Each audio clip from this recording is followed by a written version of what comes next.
So how could we have become so conditioned to such unnatural conditions? And then rather than doing anything about it, it's like our skin, it's just become tolerable and then thickened. Because we lie to each other, we steal, we cheat, we argue, we bully, we rape, we murder. I mean, the list just goes on and on and on and on and on. I'll ask you another question. Now, is our salvation coming to us? Or is this something that we ourselves have to bring on? One more. Why do we compete against each other so much? Oh, I am sorry. I am so sorry that I looked at you. See, I just like the way you look. Now, there's no evil coming from behind my eyes, so please tell me why that is such a surprise, because you are pretty, and I do like your dress.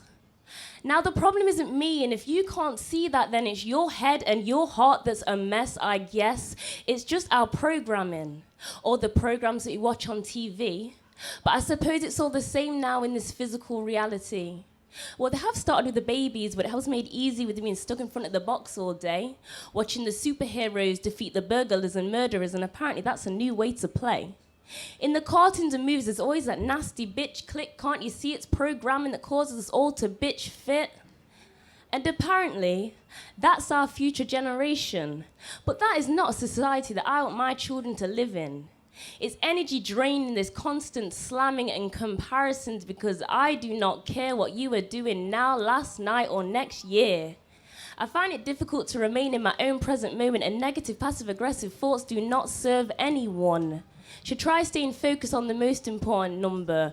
1, you. Think that's narcissistic? Tell me that when your temple is done.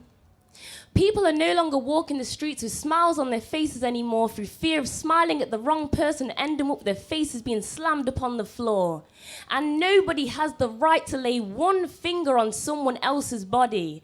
But now it just appears to be some people's friend end of Friday night's pissed up hobby.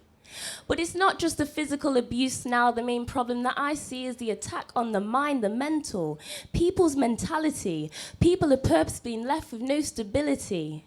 And it's your inside state at the end of the day which determines your fate.